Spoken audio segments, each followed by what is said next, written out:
नमस्कार, मैं ब्रिजेश शोरसिया। स्वागत है आपका हमारे चैनल टीडीवी न्यूज़ 24 पर। जैसा कि आप देख रहे हैं, इसमें दिल्ली में छात्रों का भारी बवाल मचा हुआ है। 3 दिन पहले करोल बाग में जो है बरसात की वजह से, पानी ओवरफ्लो होने की वजह से बेसमेंट में जो क्लासेस चल रही थी, लाइब्रेरी चल रही थी, वहाँ पे 3 छात्रों की जो है दर्दनाक मौत हो गई। उसके एवज में मुखर्जी नगर से लेके करोल बाग तक जितने छात्र हैं, सभी ने कल जो है मोर्चा खोल दिया और लगातार विरोध प्रदर्शन जारी है। आइए इसी विषय में हमारे साथ आज चर्चा के लिए मौजूद हैं राघव अली जी। राघव अली जी की अगर बात की जाए तो सेज फाउंडेशन के चेयरपर्सन है और सेज लाइब्रेरी, अगर देखा जाए लाइब्रेरी कल्चर जो यहाँ पे स्टार्ट हुआ, उसके फाउंडर जो है राघव अली जी है। और यहाँ पे शिक्षा जगत में इन्होंने बहुत सारे जो काम किए, बहुत सारे जो कई कार्य किए हैं। आज इनसे हम बात करते हैं। आपका बहुत बहुत स्वागत है राघव अली जी हमारे चैनल पर। धन्यवाद। जी बताइए सर, ये जो अभी हाल में घटना हुई, इसको आप किस नज़रिए से देखते हैं? सबसे पहले तो मैं जो 3 छात्र छात्राएं इस दुर्घटना में मारे गए हैं, मैं उनकी आत्मा की शांति के लिए भगवान से प्रार्थना करूंगा कि उनको जो है अपने चरणों में जगह दे। अच्छा, देखा जाए तो कौन दोषी है? इसको आप किसको दोषी मानते हैं? इस घटना का जो असली दोषी कौन है, इस पर क्या कहना चाहते हैं आप? ब्रजेश जी, इस घटना के दोषी हमारा पूरा सिस्टम है और इसमें किसी एक व्यक्ति विशेष को या एक सिस्टम को हम जो है इसमें दोष नहीं दे सकते। ये एक श्रृंखलाबद्ध तरीके से, चाहे आप सूरत की घटना हो 2019 में हुई थी, और उसके बाद अभी पिछले साल मुखर्जी नगर में जो है आग की इतनी इस तरह की घटना हुई कि तीसरे चौथी मंजिल से बच्चे नीचे कूदे, वो भी बहुत दर्दनाक घटना थी। करोल बाग में अभी पीछे आपने सुना होगा कि एक बच्चे की करंट लगने से मृत्यु हो गई, और अब ये एक बहुत बड़ी घटना हुई है। तो इस घटना को अगर हम देखा जाए तो ये एक सिस्टम का पूरा फेल्योर है और लगातार इस पर किसी ने भी ध्यान नहीं दिया। तो इसमें अगर ये कहें कि एमसीडी जिम्मेदार है या कोचिंग इंस्टीट्यूट जिम्मेदार है या इसमें सरकार जिम्मेदार है, इसमें पूरा सिस्टम जिम्मेदार है। अच्छा, देखा जाए जिस प्रकार तान्या, श्रेया और नवील डाल्विन, और ये तीनों बच्चे जो मेंस के बच्चे थे, क्योंकि वहाँ पे मेंस मेंटरशिप प्रोग्राम चल रहा था। ये भाभी जो है आईएएस आईपीएस, अगर देखा जाए भाभी आईएएस आईपीएस थे। क्या अगर इस समय उनके घर पर क्या जो है गुजर रही होगी? देखा जाए तो अगर सिस्टम की आप बात करें, सिस्टम जो है खराब है, सिस्टम इसमें जो दोषी है, तो कैसे सिस्टम सही किया जाए? क्या इस पर आपको अपना कुछ नजरिया बताइए। इसमें सिस्टम को देखिए, मैं आपको बता दूं, जब 2012 में हमने सेज आईएएस लाइब्रेरी की स्थापना की, यहाँ पर उस तरह की कोई कल्चर नहीं थी। सबसे पहले हमने सेज आईएएस लाइब्रेरी की यहाँ पे स्थापना की, तो हमने इन सब चीज़ों का ध्यान रखा कि एक लाइब्रेरी या एक कहीं भी कोई गैदरिंग होती है तो कम से कम उसके 2 द्वार होने चाहिए जी। अब इन्होंने सिस्टम क्या बनाया है कि एक तो बेसमेंट में लाइब्रेरी खोल देते हैं। बेसमेंट को भी कभी भी लाइब्रेरी या क्लासरूम नहीं हो सकता, ये एक बहुत गलत सिस्टम है। और अगर वहाँ पे कुछ इस तरह का आप बेसमेंट में लाइब्रेरी की कल्चर या क्लासरूम की कल्चर अगर डेवलप भी करना चाहते हैं तो कम से कम ये ध्यान होना चाहिए कि यहाँ इसका एग्ज़िट और एंट्री गेट प्रॉपर वे में काम कर रहा नहीं कर रहा है। अब एक नया कॉन्सेप्ट और डेवलप कर दिया है कि बायोमेट्रिक करके बच्चा अंदर जाएगा और उसके बाद वो बाहर निकलेगा। तो ये सब चीज़ नहीं होनी चाहिए। मुझे भी जो वर्धमान में जो आज दृष्टि का क्लासरूम बंद हुआ है वहाँ पर, तो उस बेसमेंट का ऑफ़र मुझको 2014 में मिला था वर्धमान ग्रुप की तरफ से कि आप जो है यहाँ पे लाइब्रेरी बना सकते हैं। तो मैंने उसको मना कर दिया क्योंकि सिंगल गेट है। अब उसमें 50-100 बच्चे नीचे जाएंगे, तो अगर कोई कैजुअलिटी इस तरह की होती तो कैसे निकलेंगे। तो कभी भी मैंने प्रमोट नहीं किया कि बेसमेंट में कहीं लाइब्रेरी या क्लासरूम इस तरह के बनाए जाएं। तो ये क्लासरूम नहीं बनने चाहिए। अब इसमें अगर देखा जाए कि कोचिंग वाले वहाँ क्यों करते हैं, तो कोचिंग वाले जो डायरेक्टर वगैरह हैं उनको मालूम भी नहीं होता कि हमारा जो है कहाँ पे इस तरह का विस्तार हो रहा है। तो इनके जो अलग मैनेजमेंट को काम करने वाले लोग बना दिए जाते हैं, वो मैनेजमेंट वाले अपना देखते हैं कि चलो ठीक है, एक स्पेस मिल रहा है, इस स्पेस को हम यूटिलाइज कर लें। तो इसमें एक तो मैनेजमेंट का वेल ट्रेंड नहीं होना ये भी जिम्मेदार है कि वो सबसे पहले इन मानक को देखे कि ये पूरे तरह से सही हैं या नहीं है। दूसरा, ये जो मुखर्जी नगर एरिया या करोल बाग एरिया है, ये पुराने एरिया है। यहाँ पर कॉमर्शियल बिल्डिंगों की बहुत ज़्यादा अभाव है, अगर हैं भी तो वो जर्जर अवस्था में है। तो यहाँ उन सरकार को चाहिए, हालांकि सरकार ने, एमसीडी ने, हाई कोर्ट ने उस पर इंक्वायरी भी बिठाई है और उसको सील भी किया है, लेकिन फिर भी मैं कहूँगा कि ये एक सोल्यूशन नहीं है कि आप उसको बंद कर देंगे। आप उसमें अगर पुरानी बिल्डिंग है उनको तत्काल तोड़ें और वहाँ नए टावर कॉमर्शियल खड़े कर दें।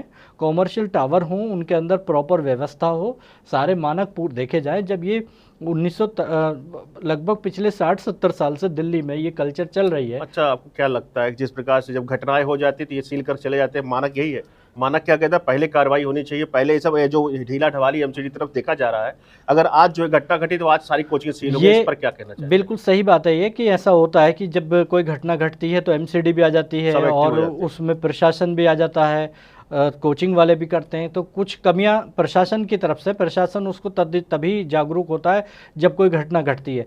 जबकि यहाँ अगर देखा जाए तो इस टाइम कोचिंग का बिल्कुल भी माहौल नहीं है। कोचिंग चलाने लायक कोई भी स्पेस मुखर्जी नगर में नहीं बचा है, करोल बाग में भी नहीं है। करोल बाग में जल भराव की स्थिति ऐसी खतरनाक हो जाती है, अगर थोड़ी सी भी बारिश होती है वो भी एरिया जलमग्न हो जाते हैं। और मुखर्जी नगर भी ये इस तरह का एरिया है कि बहुत हल्की सी बारिश में पूरा जलमग्न हो जाता है। अब अगर इनको यहाँ कोचिंग रन भी करनी है, हाँ कोचिंग इंस्टीट्यूट इसमें एक गलती करते हैं जो मुझे लगता है कि कोचिंग इंस्टीट्यूट को चाहिए कि एक अपने एसोसिएशन बनाएं और एसोसिएशन के माध्यम से कॉमर्शियल एरिया में इन कोचिंग को शिफ्ट करें और इस कोचिंग को वहाँ शिफ्ट करने के बाद में वहाँ कोचिंग चलाएं और वहाँ यही नहीं देखें कि हमारे इंस्टीट्यूट वहाँ सेफ़ है या नहीं है।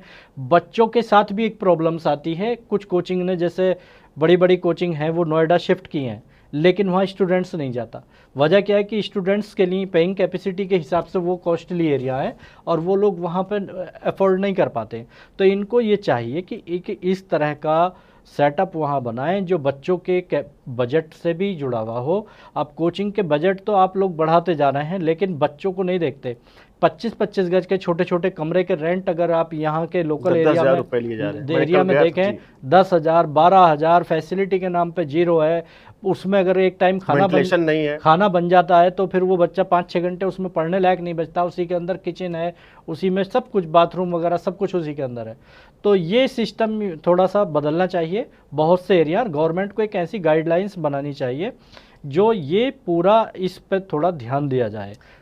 अच्छा राकेश जी, ये आप भी शिक्षा जगत से जुड़े हैं, आप भी कई दिन से यहाँ कार्यरत है मुखर्जी नगर में, और देखा जाए कि जो मुंकेरी लाल के सुहाने सपने बेचते हैं जैसे बड़े बड़े संस्थान जो है, आज 3 दिन ये घटना होगी, अभी तक आज जो है अपनी चुप्पी तोड़ते हुए एक लेटर जारी किए। इस पर क्या कहना चाहते हैं? गुमशुदगी की जो है यहाँ पे छात्रों के बीच जो है गुमशुदगी, विकास कीर्ति जो दृष्टि IAS के जो है ऑनर है, दृष्टि IAS के डायरेक्टर, उनकी गुमशुदगी की जो है रिपोर्ट जो है, बच्चे जो है अपना पोस्टर लगा के जो है चल रहे हैं इस समय की विकास कीर्ति जो है गुमशुदा हो गए हैं। इस पर क्या कहना चाहते हैं आप? देखिए, इसमें विकास दिव्या कीर्ति सर बहुत लंबे टाइम से मैनेजमेंट को भी बहुत कम देख रहे हैं, टीचिंग से भी कम जुड़े हुए।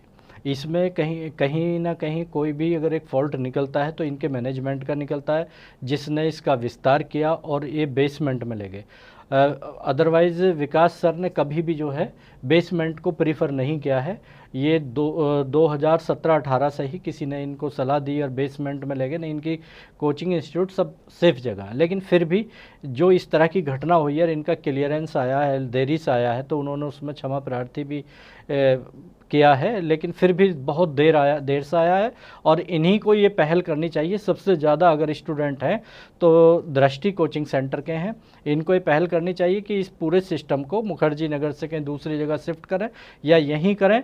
तो सरकारों से बातचीत करके यहाँ जो जर्जर बिल्डिंग है उनको सही कराएं, मानक के अनुसार चलें, और लोकल जो RWA के यहाँ के लोग हैं उनके साथ भी मीटिंग करें। बच्चों का यहाँ बहुत ज़्यादा शोषण होता है। आप कोचिंग तो 6 महीने साल भर में आपकी पूरी हो जाती है, लेकिन स्टूडेंट को फिर यहाँ 2, 3, 4 साल 5 साल रहना पड़ता है और उसका हर रोज़ शोषण होता है। लोकल्स के साथ आए दिन इनके मारपीट भी होती है, सेफ भी नहीं बच्चे महसूस करते हैं।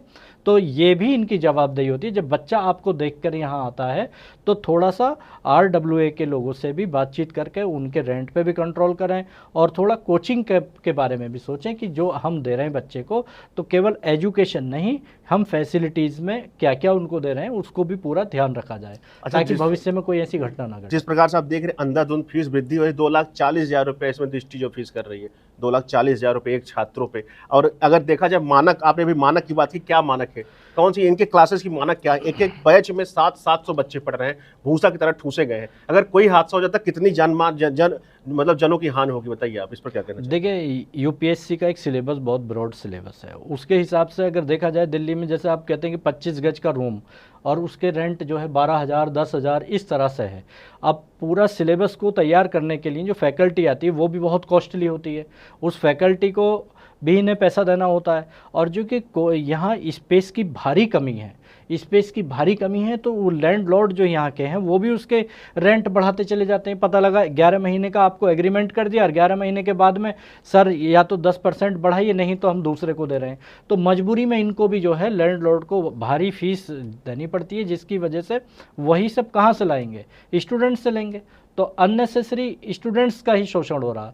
तो इनके एसोसिएशन को काम करना चाहिए इस पे कि कोचिंग को या तो यहाँ पे सरकार से मिलकर जो इनकी कमियां रही हैं कि कोचिंग तो चला रहे हैं लेकिन एसोसिएशन नहीं बना पाए ताकि बच्चे को प्रॉपर सुविधाएं दी जा सके। अच्छा, आप कह रहे हैं रेगुलेटरी बॉडी एक बननी चाहिए, रेगुलेटरी बॉडी जो बननी चाहिए, क्या इसमें गाइडलाइन क्या होने चाहिए, कुछ अपने सुझाव बताइए। इसमें गाइडलाइंस यही होनी चाहिए, पहले तो जो भी जर्जर अवस्था में यहाँ पे बिल्डिंग्स हैं वो प्रॉपर मानक के अकॉर्डिंग बने।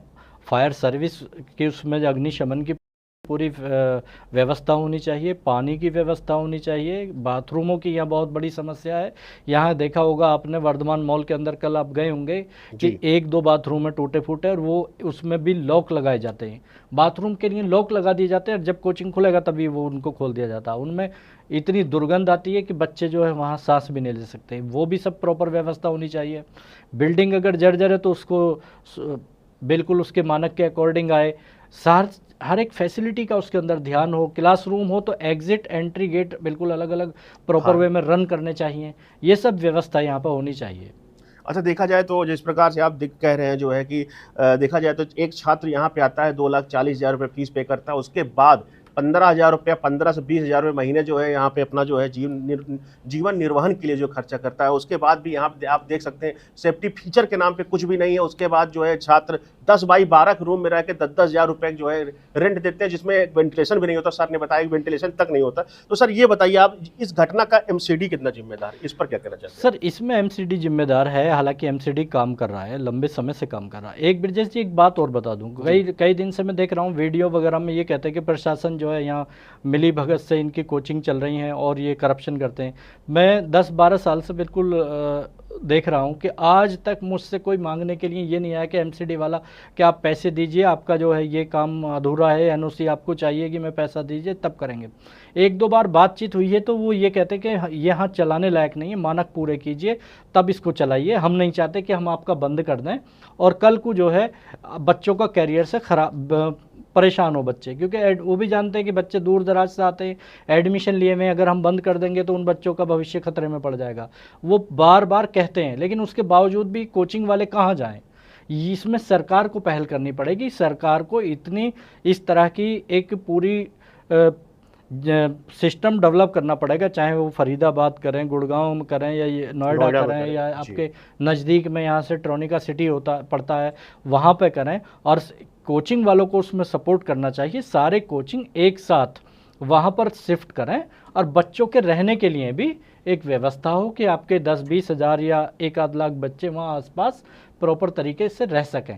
और सरकार इसमें नई पहल भी कर सकती है कि बहुत सारे जो फ्लैट्स वगैरह वहाँ खाली हैं या बनाए जा सकते हैं और उनको जो है मिनिमम रेंट पर जो है सरकार उनको दे सकती है, सरकार के खजाने में भी पैसा वहाँ से जनरेट हो सकता है। तो एक ये भी हो सकता है कि सरकार बना कर दे वहाँ पर। और देखा जाए तो यहाँ जिस प्रकार से अगर आप कह रहे हैं अगर वहाँ पे शिफ्ट करते फिर आप जो ब्रोकर्स और डीलर्स का माया जाल है, फिर बच्चे वहाँ फंसेंगे। नहीं तो उसी से तो मैंने बताया ना कि एक एसोसिएशन वहाँ काम करे, उन चीज़ों को प्रॉपर मॉनिटर्ड करे, मॉनिटरिंग होनी चाहिए कि ये इसमें जो बच्चा कहीं ऐसा तो नहीं है कि यहाँ पे भी वही कल्चर डेवलप हो रही है रेंट वगैरह की। तो अपनी कोचिंग के साथ साथ उनको ये भी व्यवस्था वहाँ देखनी पड़ेगी कि वो बच्चे का शोषण वहाँ हो तो नहीं रहा है, लोकल तरीके से तो नहीं हो रहा है। तो आप अपने तरफ से कुछ सुझाव देना चाहते हैं हमारे दर्शकों को? मेरी तरफ से यही सुझाव है, और जितने भी डायरेक्टर्स हैं जिन लोगों ने इस टाइम चुप्पी साध रखी है, तो मैं उनसे सभी से ये अपील करूंगा कि सभी लोग आगे आएँ। घटना घटी है, दुर्घटना है ये, और ऐसी घटना कभी भविष्य में नहीं घटनी चाहिए। सभी लोग अपने एसोसिएशन के माध्यम से इसका परमानेंट सोल्यूशन निकालें। हर साल ये घटनाएं घटती जा रही हैं और ये बहुत दुखद है। एक होनहार छात्र थे जो वहाँ पर एक सपना लेकर आए थे और वो इस दुर्घटना में मारे गए हैं। तो मेरी सभी से अपील है, खासकर विकास दिव्या कीर्ति सर, अवध ओझा सर ने भी अपना एक सुझाव जारी किया है, या और भी जितने बड़े बड़े कोचिंग इंस्टीट्यूट के डायरेक्टर्स हैं, सभी लोग अपना एसोसिएशन बनाकर इसका परमानेंट सॉल्यूशन निकालें और उनको जो बेहतर लगे वो सॉल्यूशन निकालें। मानक के तहत कोचिंग स्थापित हों और बच्चों का खास ध्यान रखा जाए कि बच्चों का यहाँ शोषण जो है बहुत बाद में होता है और वो कई साल या 4-5 साल लगातार रहते हैं। तो ये एक मेजर इंसिडेंट है। इसी के साथ मैं अपनी शब्दों को विराम दूंगा। ये थी हमारी खास परिचर्चा राघव अली जी से। राघव सर से, जो राघव सर यहाँ से कई सालों से मुखर्जी नगर और नेहरू विहार और वजीराबाद क्षेत्र में काफ़ी सक्रिय रहते हैं और अपनी सक्रिय भूमिका भी अदा करते हैं। ऐसी खास खबरों के लिए, ऐसे खास परिचर्चाओं के लिए बने रहे TDV News 24 पर। तब तक के लिए नमस्कार।